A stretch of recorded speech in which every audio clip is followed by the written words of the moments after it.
Assalamualaikum warahmatullahi wabarakatuh.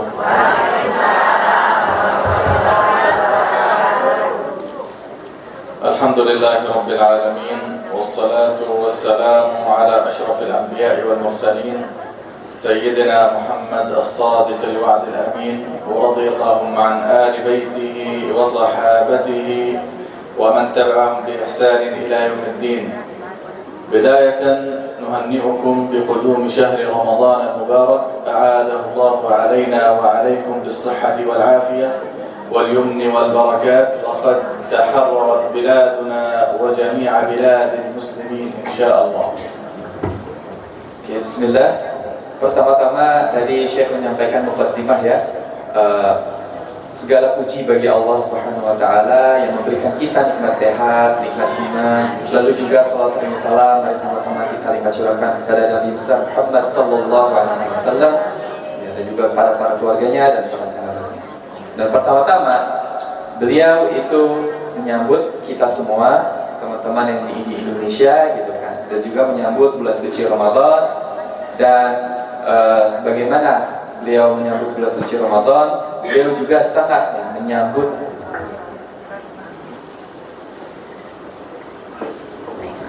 ya.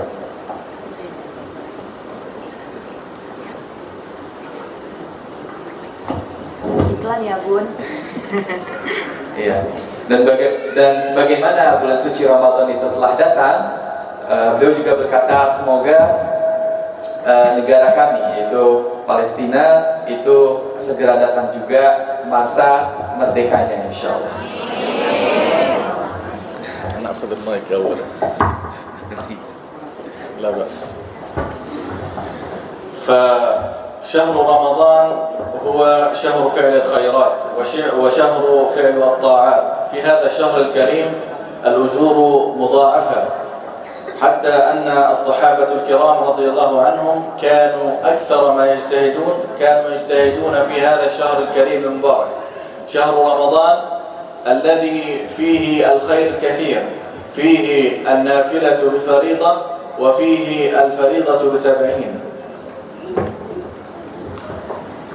Bulan Ramadan ini adalah bulan di mana dilipat gandakannya pahala kebaikan, dan bulan di mana kebaikan itu hendaknya diperbanyak ya, ibu-ibu.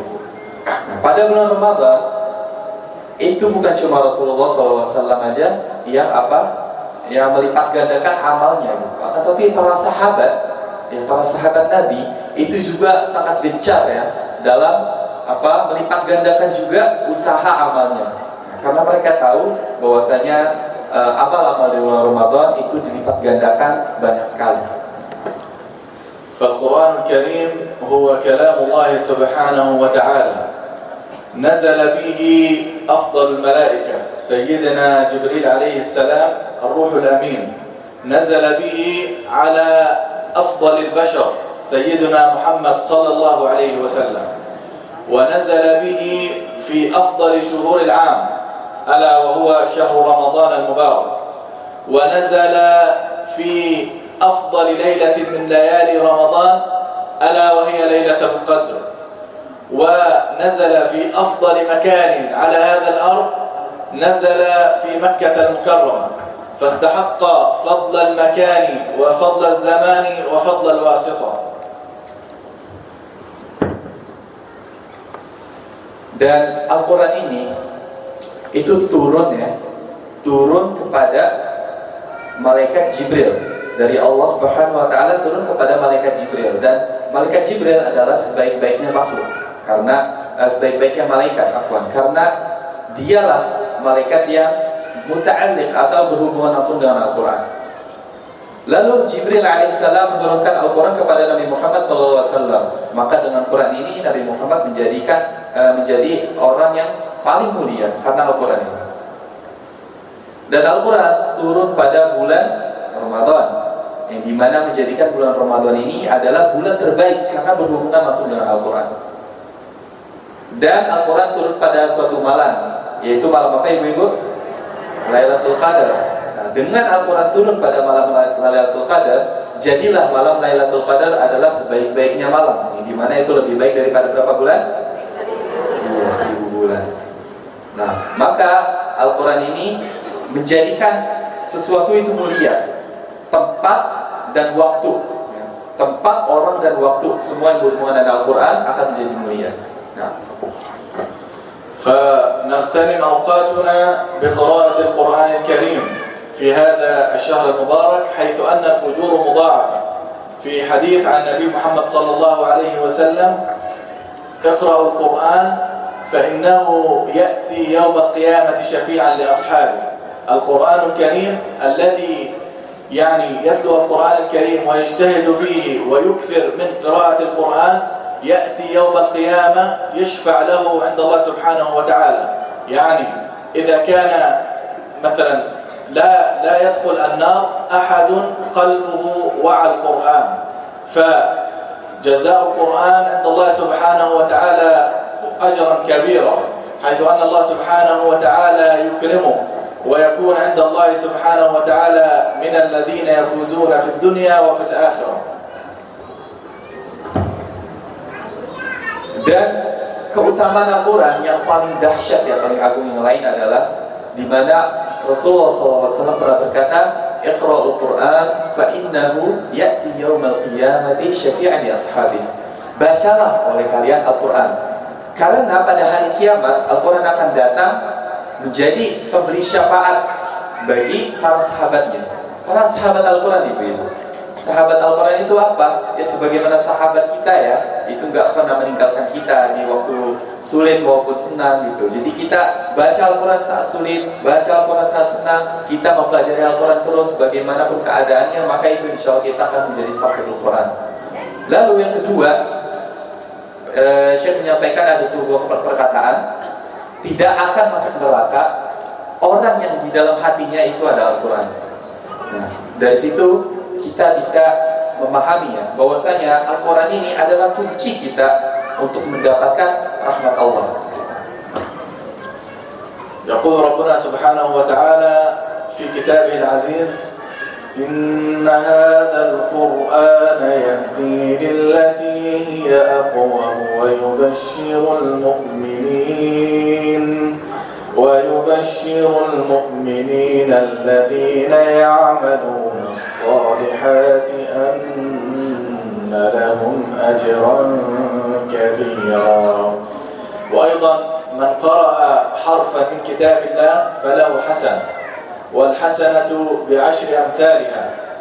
لا أقول ألف لام ميم حرف، ولكن ألف حرف ولام حرف وميم حرف، ولا سيما نحن في شهر رمضان، حيث أن في هذا الشهر الكريم الأجور مضاعفة.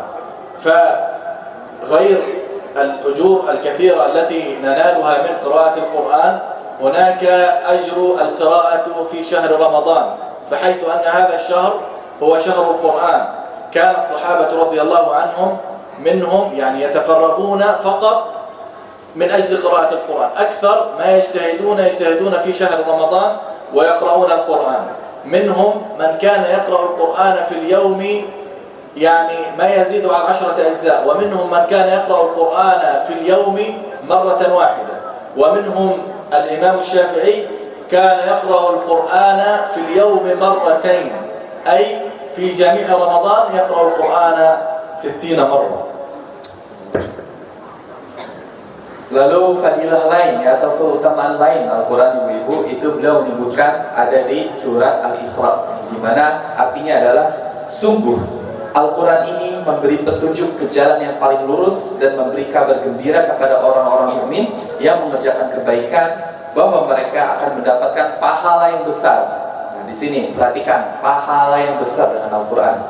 Lalu beliau menyambungkan dengan hadis Nabi SAW, "Man qara'a harfan min kitabillah falahu hasanah." Orang yang membaca satu huruf dari Al-Quran itu akan mendapatkan satu kebaikan. Nabi SAW tidak mengatakan alif lam mim itu satu huruf. Tidak. Alif itu satu huruf, lam satu huruf, dan mim satu huruf. Jadi 3 huruf. Wal hasanatu bi'asyri amsalihha. Dan satu kebaikan itu, setiap satu huruf itu dilipat gandakan 10 kali. 1 kali 10, 10. 3 huruf alif lam mim, 3 kali 10, 30. Baru baca alif lam mim aja ibu-ibu, kita udah dapat 30 kebaikan. Dan itu belum kita kalikan lagi dengan pahala membaca Al-Quran di bulan Ramadan, di bulan Al-Quran. Nah, ini menggambarkan bahwasanya Allah itu penuh dengan rahmat. Allah itu sangat luas rahmatnya. Nah, kita nggak bisa hitung-hitungan ya. Nah, tadi itu hitung-hitungan manusia. Kita baca alif lam mim itu 30 kebaikan kita akan dapat di hari kiamat nanti. Nah, itu hitungan kita, hitungan Allah beda lagi. Hitungan Allah itu akan jauh lebih lagi dari apa yang sudah kita hitungkan. Innallaha yarzuqu man yasha'u bighairi hisab. Allah itu memberikan rezeki kepada siapapun yang Dia hendaki tanpa perhitungan. Nah, seperti itu. Nah, tadi beliau menyampaikan bahwa para sahabat Nabi SAW juga memperkuat ya, atau memperbanyak bacaan Al-Qurannya pada bulan Ramadan. Ada yang satu hari baca lebih dari 10 juz, ada yang satu hari khatam 1 kali Al-Quran. Dan Imam Syafi'i rahimahullah, beliau menghatamkan di dalam bulan Ramadan itu Al-Quran 1 hari 2 kali khatam. Nah, ikhtimu Quran maratain fil yawm. Insyaallah rahmatullah. فالقرآن الكريم هو منهج حياتنا. القرآن الكريم ليس فقط يعني نقرأ القرآن ونحن يعني الذي يقرأ القرآن ويزيد في قراءة القرآن هذا خير عظيم ويفوز بإذن الله، لكن مع قراءة القرآن يجب أن نأخذ القرآن منهج حياة. كيف أن يكون منهج حياة؟ وهو أن نضع نصب أعيننا في كل مجالات الحياة. يعني الذي يقرأ القرآن والذي يتخذ من القرآن منهجا يوفقه الله سبحانه وتعالى في جميع مناحي الحياة. القرآن الكريم هو دستورنا، يجب أن يكون معمول به في جميع أحكامنا، موجود في الزواج وفي الطلاق وفي المعاملات وفي الأسواق وفي جميع مناحي الحياة. يعني حتى أنه الذي يدرس العلوم الدنيوية مثل الهندسة والطب والتجارة والمحاسبة لا بد منه أن يحفظ القرآن وأن يتعلم علوم القرآن، ولا يكفي فقط بأن يكون مثلا مهندسا، هو يكون مهندسا ويكون متعلم لعلوم القرآن وآداب القرآن وحفظ القرآن، وأيضا الطبيب كذلك، وأيضا المحاسب كذلك، وكل المهن أيضا كذلك. Oke, nah Masya Allah. Nah, terus kita masuk ke pembahasan selanjutnya, yaitu Al-Quran adalah sebagai pedoman hidup kita. Pedoman ya, pedoman. Jadi apapun yang kita lakukan, kita harus kaitkan dengan Al-Quran ya. Sebagaimana Indonesia ya, Indonesia itu negara hukum. Nah, berkaitan erat banget dengan Undang-Undang Dasar seperti itu, Ibu. Nah, maka kita dalam hidup, apapun yang terjadi ya, atau apapun yang kita lakukan itu harus kita kaitkan dengan Al-Quran gitu.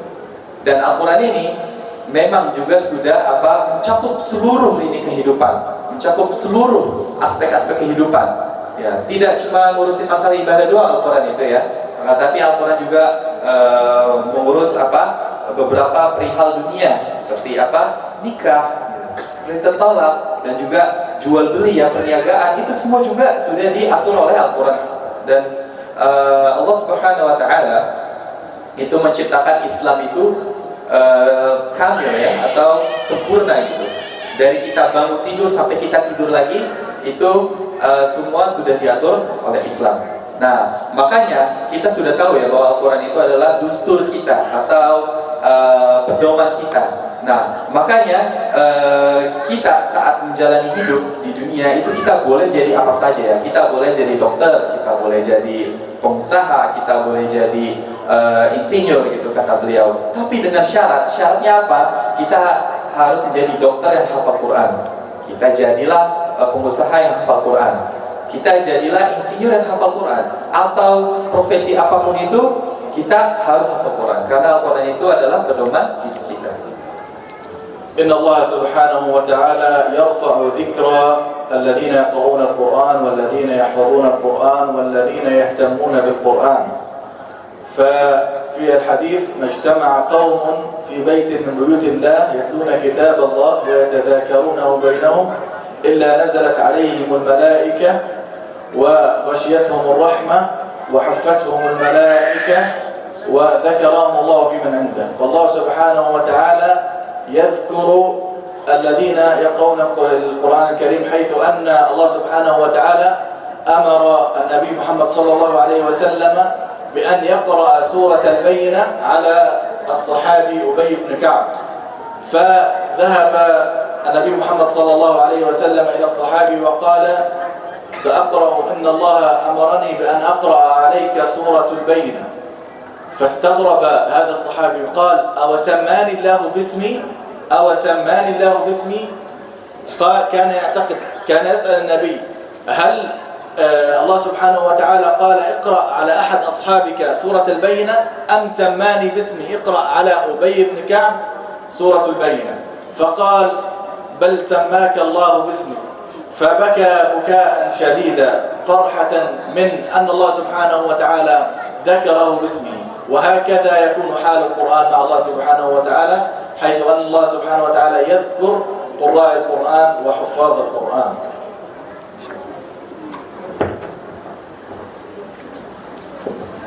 Lalu beliau menyampaikan hadis ya. Ini hadisnya Masya Allah nih, sangat-sangat mengena ini ya.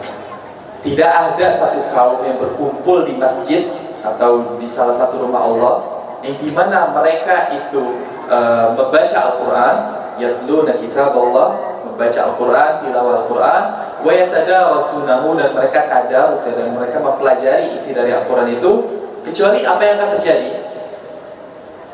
Nazalat alaihimus sakinah, akan turun kepada mereka sakinah, ketenangan jiwa. Jadi sakinah itu bukan sekedar ini ibu-ibu, bukan sekedar tenang ya. Dalam bahasa Arab itu ada tingkatan ketenangan gitu. Yang paling tinggi itu ketenangannya adalah sakinah gitu kan. Makanya saat orang alim menikah kita bilang sakinah mawaddah warahmah, seperti itu kan. Sakinah itu yang paling tinggi tingkatannya, levelnya. Nah, wa ghasyiyatuhumur rahmah, dan mereka akan diberi rahmat. Wa haffathumul malaikah, dan mereka akan dikelilingi oleh malaikat. Nah, jadi nih ibu-ibu, saat kita lagi ngaji ya, saat kita lagi kumpul di masjid, kita belajar fikih atau baca Quran, nah itu nanti malaikat akan turun semua. Nah, mengelilingi ibu-ibu semua gitu kan, dan mendoakan ibu-ibu semua. Nah, wa dzakarahumullahu fi man indah, dan yang terakhir ini yang paling Masya Allah, Allah akan menyebut nama-nama kita semua kepada malaikat yang ada di sekeliling Allah. Nah, kalau misalnya kita melakukan itu tadi, kita kumpul di masjid, itu belajar Al-Quran. Nah, ini salah satu keutamaan dari Al-Quran. Dan beliau menceritakan ada kisah seorang sahabat ya, Ubay bin Ka'ab, yang dimana Nabi Muhammad SAW itu membacakan surat Al-Bayyinah kepada Ubay bin Ka'ab. Nah, lalu Ubay bin Ka'ab menanyakan kepada Nabi Muhammad SAW, ini hanya dibacakan, sekedar dibacakan kepada saya, atau memang Allah menyuruh Anda ya Muhammad untuk membacakan kepada saya ya. Terus Nabi Muhammad SAW berkata apa? Iya, sesungguhnya aku bermimpi bahwasanya Allah memerintahkan kepadaku untuk membacakan surat ini kepada kamu, wahai sahabatku Ubay bin Ka'ab. Lalu Ubay bin Ka'ab langsung menangis. Karena apa? Karena beliau tidak menyangka ya, bahwasanya dengan beliau dekat dengan Al-Quran, maka Allah langsung menyebutkan namanya itu di depan para malaikat, dan Allah menyebut namanya langsung di depan Rasul SAW, manusia yang paling mulia, seperti itu teman-teman. Jadi apabila kita ingin menjadi manusia yang paling mulia, bukan cuma di dunia, bukan cuma di bumi, tapi di sekeliling Allah juga, malaikat sekeliling Allah pun tahu, maka kita harus dekat dengan Al-Quran. Maka insya Allah itu nama kita akan disebut-sebut di langit ke-7 itu. Nah, وكان الإمام نافع المدني رحمه الله كان يقرئ الناس القرآن الكريم، فكان يخرج من فمه رائحة تشبه رائحة المسك، فقيل له يا إمام من أحد الذين يقرؤون عليه، قيل له يا إمام هل تتطيب كلما أقرأتنا القرآن؟ هل تتطيب كلما أقرأتنا القرآن؟ فقال الإمام والله لا أتطيب أبدا، والله لا أتطيب أبدا، ولكني رأيت رسول الله صلى الله عليه وسلم في المنام يقرأ في فمي، فمنذ ذلك اليوم وتخرج من فمي هذه الرائحة. سبحان الله، هذا هو أحوال القرآن وأحوال قراء القرآن. شو اسمه؟ نافع المدني. Nah, ini beliau ada cerita nih ya, seorang imam في غزة صح؟ لا ليس، هو إمام قديم يعني. Iya, ada seorang imam ya bernama Nafi' al-Madani. Beliau suatu hari pernah ya lagi membacakan surat An-Nas kepada para muridnya, ditalakikan ya. Jadi beliau baca, habis itu murid-muridnya mengikuti seperti itu. Nah, saat beliau membaca surat An-Nas itu kepada para muridnya, itu murid-muridnya mencium wangi kasturi, wangi misk. Dan akhirnya salah satu muridnya pun bertanya, wahai imam, apakah sebelum engkau mengajar, engkau selalu memakai parfum? Engkau selalu mengenakan parfum? Terus imam ini berkata, wallahi la atatayyabu abadan. Gak pernah sekalipun beliau memakai parfum. Nah, langsung bingung tuh para murid-muridnya, kok bisa? Lalu imam ini, Imam Nafi', beliau melanjutkan sebuah kisah ya, bahwasanya beliau itu pernah mimpi gitu kan. Wahai murid-muridku, sesungguhnya aku pernah bermimpi sekali bertemu dengan Rasulullah SAW. Lalu beliau membacakan surat An-Nas di depan wajahku. Lalu pada saat itulah, setelah mimpi itulah, selalu tercium wangi kasturi dari mulut beliau setiap kali beliau mengajarkan surat An-Nas kepada para murid-muridnya. يعني تحدثنا كثيرا عن فضل القرآن الكريم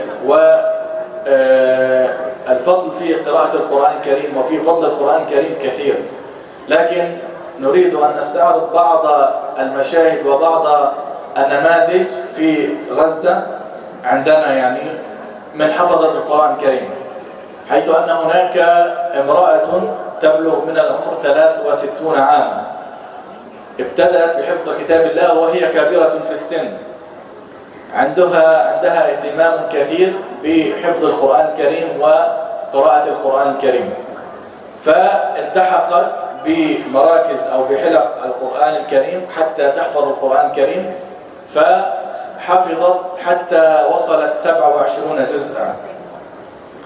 ثم بعد ذلك كان التكريم، يعني تكريم حفظت القرآن الكريم، من أتم حفظ القرآن الكريم، فكانت هي تراجع حتى أنها هي مريضة بالسرطان، عافانا الله وإياكم، بمرض الكانسر.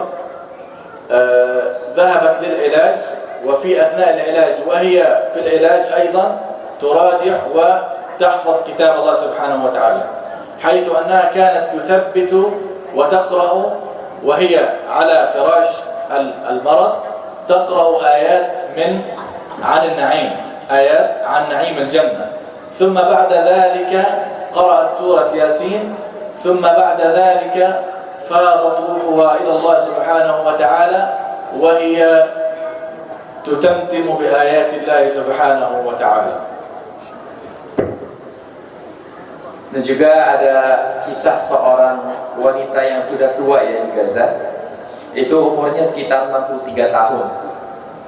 Dan beliau ini walaupun umurnya sudah sepuh ya, nah, tetapi beliau masih semangat menghafal Al-Quran. Sampai pada satu titik beliau sudah menghafal 27 juz. Sisa 3 juz lagi. Dan saat beliau tinggal 3 juz lagi, itu beliau ditimpa penyakit, ditimpa musibah oleh Allah Subhanahu wa taala berupa kanker. Di mana beliau harus dirawat di rumah sakit dan tidak bisa keluar dari rumah sakit sama sekali. Dan saat beliau lagi di atas ranjang rumah sakit itu, beliau senantiasa menghafal Al-Quran gitu kan, terus sampai akhirnya sudah selesai 30 juz. Dan beliau selama di rumah sakit itu selalu murajaah, selalu mengulang-ulang hafalannya sampai hafalannya itu kuat sekali.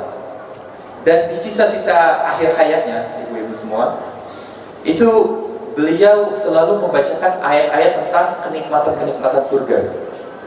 Selalu tuh tentang kenikmatan-kenikmatan surga yang beliau baca. Lalu pada akhirnya beliau baca surat Yasin, dan di akhir surat Yasin Allah mencabut nyawanya. Dan beliau dicabut nyawanya dalam keadaan sedang membaca Al-Quran. هل يوجد أجمل من هذه نهاية؟ هل يوجد أجمل من هذه حسن خاتمة؟ هل يوجد أجمل من هذا يعني أن يموت الإنسان على هذا الحال؟ إخواننا الكرام، أخواتنا الكريمات، يعني هذه أقامت الحجة علينا جميعا. عمرها 63 عاما وهي مهتمة بحفظ القرآن الكريم، وأيضا مهتمة بتعليم أولادها وبناتها، حيث أن لها 3 من البنات قد أتموا حفظ القرآن الكريم قبلها، فأرادت أن تكون مثلهم حافظة لكتاب الله عز وجل. فحري بنا جميعا أن نهتم بالقرآن الكريم، وأن نحفظ القرآن الكريم، وأن نقرأ القرآن الكريم، وأن نرسل أبناءنا وبناتنا لتعليم القرآن الكريم، حيث أن هذا هو الذي يبقى. يعني الإنسان يستثمر، كثير من الناس يستثمر في أمواله ويستثمر في تجارته، لكن لا يستثمر في أمور الدين، لا يستثمر في القرآن أو في الأولاد. عندما ترسل الأولاد لتحفيظ القرآن وتعلم أمور الدين، يكونوا يوم القيامة شفعاء لكم، يكونوا يعني يجتهدون في الحديث أو ولد صالح يدعو له، يكونوا صالحين يدعو لكم إن شاء الله بعدما يعني نفارق الحياة جميعا، وهذا أمر مكتوب علينا جميعا. Insyaallah. Dari kisah tadi ada pertanyaan. Adakah penutupan yang lebih baik daripada itu? Adakah akhir hidup yang lebih baik daripada itu? Tidak ada. Makanya kalau kita dekat dengan Al-Quran, apabila kita terus ya membaca Al-Quran dan juga kita mempelajarinya tanpa bosan-bosan, tanpa lihat umur juga, maka insya Allah kita pun akan diwafatkan oleh Allah Subhanahu Wa Taala dalam keadaan ahlul Quran juga seperti itu. Dan juga ibu ini yang tadi kita ceritakan, beliau tidak hanya menghafal Al-Quran sendiri, tetapi beliau juga mengajarkan anak-anaknya itu menghafal Al-Quran, membaca Al-Quran. Dan anaknya itu ada 3. Nah, dari sini kita juga bisa mengambil pelajaran ya, bahwasanya investasi itu bukan cuma investasi dunia aja, nah, tapi juga ada investasi akhirat. Bahkan beliau menyampaikan bahwasanya banyaknya dari kita, banyaknya dari manusia itu sangat gencar, sangat rajin gitu dalam berinvestasi di dalam hidupnya, menabung dari sekarang untuk beli rumah, menabung dari sekarang untuk biaya pernikahan bagi yang belum nikah, dan lain-lain banyak sekali gitu. Jika ditanya apa planmu atau apa rencanamu beberapa tahun ke depan, kamu ingin punya apa saja, kamu ingin jadi apa, kamu ingin punya apa saja, itu akan banyak ya, akan banyak jawabannya, akan bermacam-macam lah keinginannya dia itu. Akan tapi saat ditanya apa investasimu untuk akhirat nanti, mafi, tidak ada, tidak punya rencana sama sekali. Nah, makanya di sini Syekh tadi menyampaikan, ibu-ibu, bapak-bapak ya, yang punya anak, nah itu didiklah anak-anaknya itu dengan didikan Al-Quran. Kenalkan anak-anaknya itu Al-Quran, bagaimana cara baca Al-Quran, bagaimana menghafal Al-Quran gitu. Walaupun kita semua belum hafal Al-Quran, lah muskilah, nggak apa-apa. Kita ajarkan sebisanya. Apabila tidak bisa, maka sampaikanlah ke ustaz, titipkan ke ustaz, seperti itu. Karena ini investasi, investasi akhirat yang gimana tidak ada ganjarannya, tidak ada yang setara ya dengan investasi yang ada di dunia gitu. Investasi yang ada di dunia mungkin kita akan merasakannya berpuluh-puluh tahun ke depan gitu. Akan tapi setelah kita meninggal sudah tidak ada lagi gitu. Tapi investasi akhirat gitu kan, anak yang soleh itu akan terus menerus amal jariah gitu, tidak akan terputus. Nah, kan idza mata al-insan inqata'a anhu 'amaluhu. Apabila seorang manusia itu meninggal, maka akan terputus darinya seluruh amalnya. Illa min thalatha, kecuali dari 3. Sedekah jariyah, sedekah jariyah, lalu ilmu yang bermanfaat, dan anak soleh yang selalu mendoakannya. Nah, maksud dari investasinya di sini, anak soleh yang selalu mendoakannya. Anak soleh itu tidak akan soleh kecuali dengan didikan orang tuanya. Dan anak itu tidak akan mendoakan kedua orang tuanya kecuali memang kedua orang tuanya itu sangat menyayanginya dan kedua orang tuanya itu sangat mendidiknya dengan sebaik-baik mungkin gitu. Nah, maka disinilah usaha investasi yang bisa dilakukan agar kita bisa mendapatkan kebaikan yang tidak terputus-putus itu. Nah. كلمة لا مشكلة لديكم في اللغة الإنجليزية لا مشكلة. أريد أن أنقل لكم بعض الصورة في غزة وكيف تكون حلقات تحفيظ القرآن الكريم. هناك عندنا حلقات تحفيظ القرآن الكريم تكون بعد صلاة المغرب إلى العشاء، هكذا حلقات التحفيظ للذكور، وللإناث تكون في مراكز غير المساجد أو في المساجد بعض الأحيان. وهناك من المدارس الشرعية التي تختص بعلوم القرآن الكريم وأيضا العلوم العلمية أو العلوم الدنيوية. وحفظ القرآن الكريم يكون على مراحل. حفظ القرآن الكريم يكون على مراحل. بداية يكون بحفظ القرآن الكريم مرة واحدة إلى أن يختم القرآن الكريم كاملا. ثم بعد ذلك تأتي مرحلة التثبيت ومرحلة المراجعة، وهذه هي المرحلة الأهم، حيث في هذه المرحلة الطالب يتم حفظ القرآن الكريم عن ظهر قلب.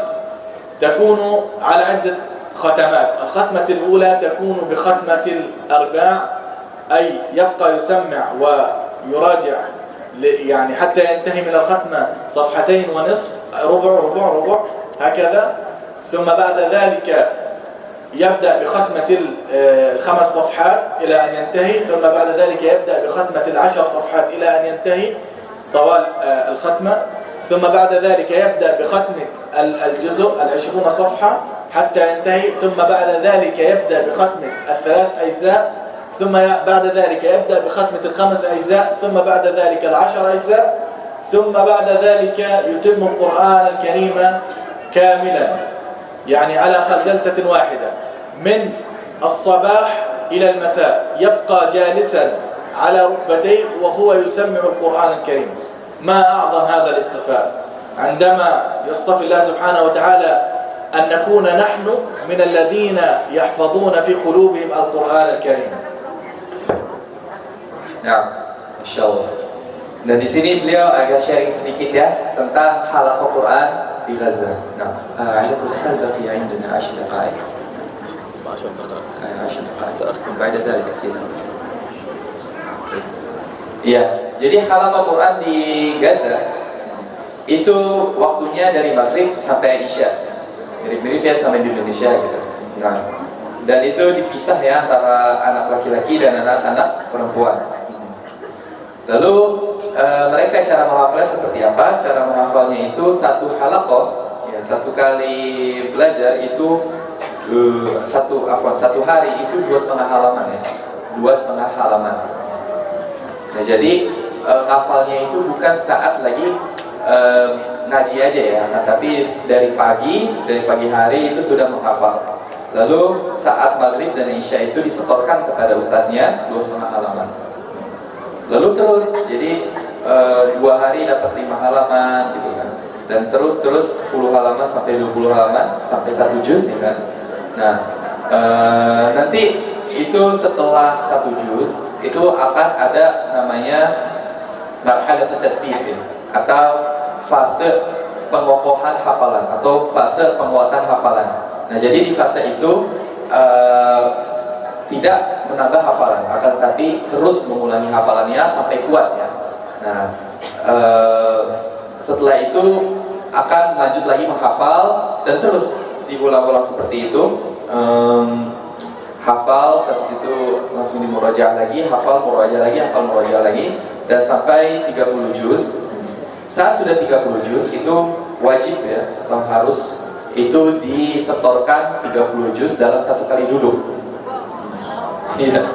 Jadi dari pagi sampai itu sampai malam ya, atau kalau bacanya agak cepat sampai menjelang maghrib bisa itu, dari setelah subuh sampai menjelang maghrib kalau baca cepat. Iya, dan itu 1 kali duduk. Tahun lalu itu sekitar ada ya 100-an murid yang diluluskan ya, yang diluluskan dari tahfiz di Gaza itu setelah mereka sudah setoran 30 juz 1 kali duduk seperti itu. Nah, jadi memang anak-anak di Gaza itu sudah terbiasa ibu-ibu, sudah terbiasa dengan hafal Al-Quran dari semasa kecil.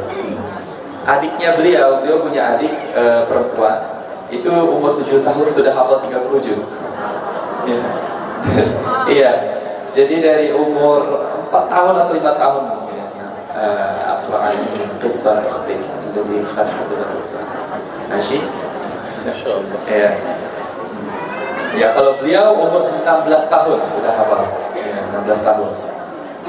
Nah, di sini pesan beliau adalah apa? Keluarga itu punya peran penting ya. Keluarga itu punya peran yang sangat-sangat penting dalam pendidikan anak-anaknya ya. Dalam pendidikan anak dalam menghafal Al-Quran seperti itu. Apabila orang tua atau apabila keluarga itu sangat suportif ya terhadap pembelajaran Al-Quran ya, maka bisa ya, insya Allah anak itu akan menjadi penghafal Al-Quran. Bukan hanya penghafal Al-Quran, tapi juga yang mungkin hafalannya ya sangat lengket gitu di dalam otak, tidak akan lupa-lupa gitu. Dan catatannya adalah ya bukan cuma anaknya aja ya yang menghafal Al-Quran, tapi orang tua ya, dan kakak-kakaknya juga berusaha ya sekuat mungkin. Walaupun tidak hafal-hafal nggak apa-apa, baca aja ya. Nanti baca sekarang nih, oh hafal, nanti 5 menit kemudian apa yang tadi yang dibaca itu nggak apa-apa, yang penting usaha dulu ya gitu. Oke, بقي 10 دقائق. الآن 6 دقائق.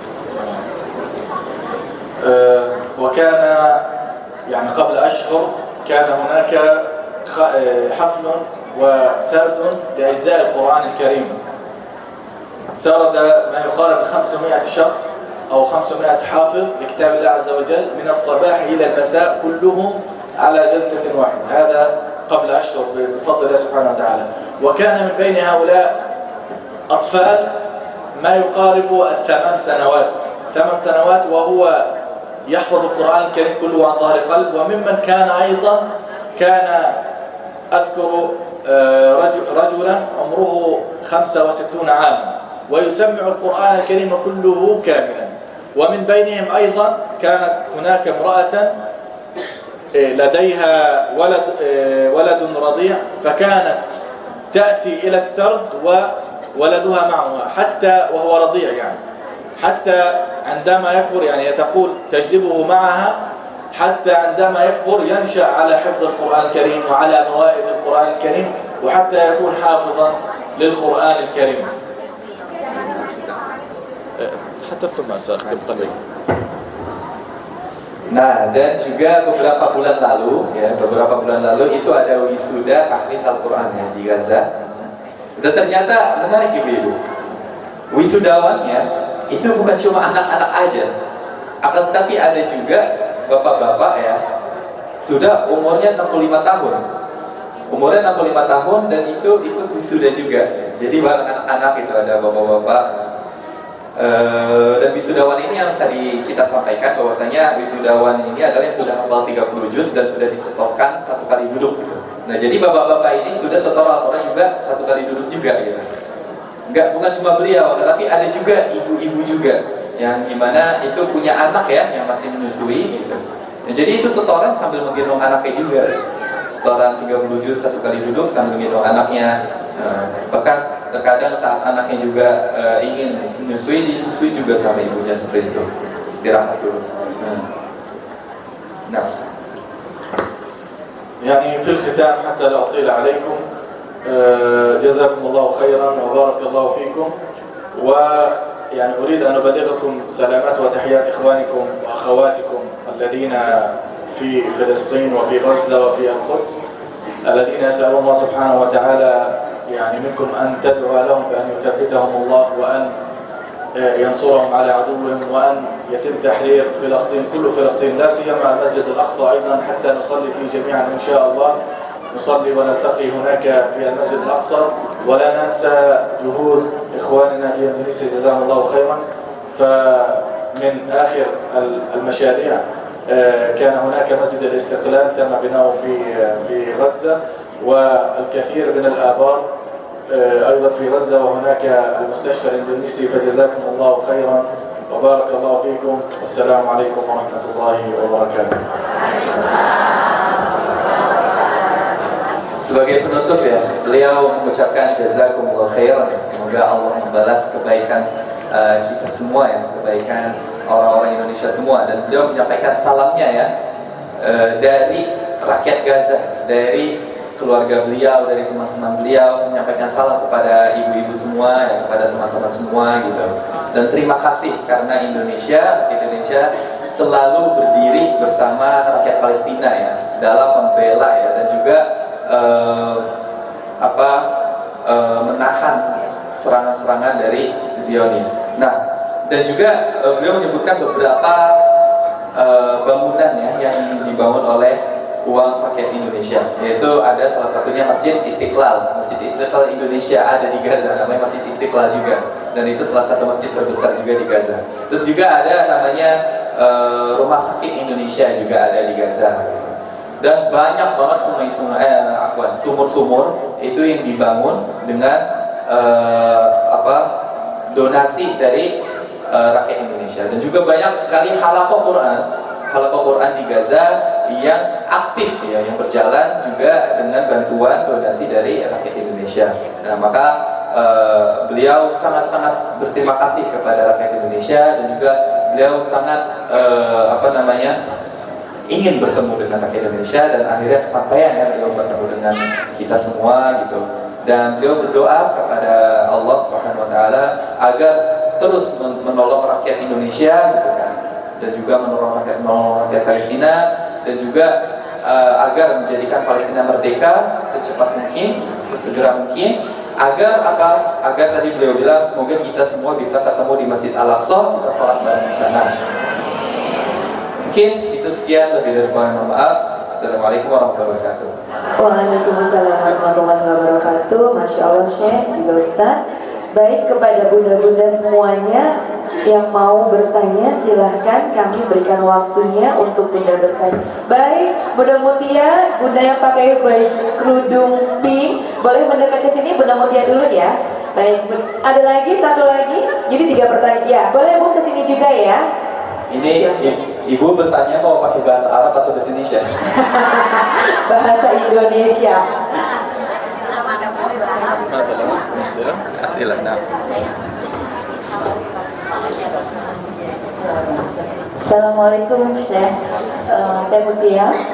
Ingin bertanya, ada seorang penghafal Al-Quran tapi akhlaknya masih kurang baik. Itu kenapa? Biasanya kenapa bisa begitu gitu? Ya. تريد أن تجمع الأسئلة أولا ثم نجيب على كلها أو نجيب واحد واحدا طيب إذا نجيب هذا طيب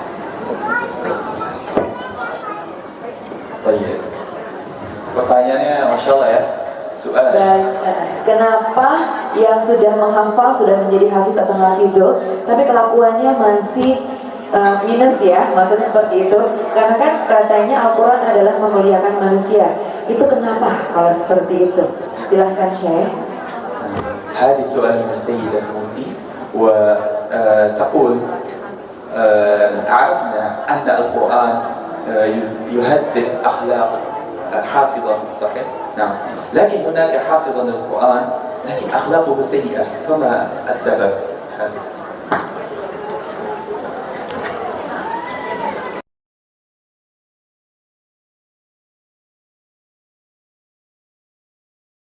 من القلب.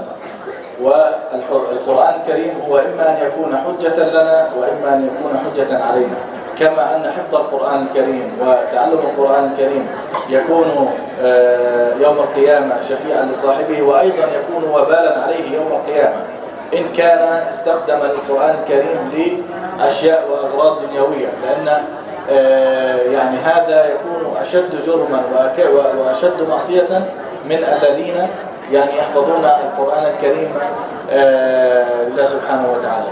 فهو يجب أن يصحح نيته ويجب أن يعني يصحح طريقه، ويعني هذه حفظ القرآن الكريم يجب أن يستخدمه لخدمة الدين وليس لشيء آخر. Jadi Ibu, jawaban beliau adalah jelas ya, ini perkara niat ya pertama kan. Kalau memang niatnya dari awal baik ya dalam mempelajari Al-Quran, maka harusnya akhlaknya juga mengikuti akhlak Al-Quran ya kan. Baik.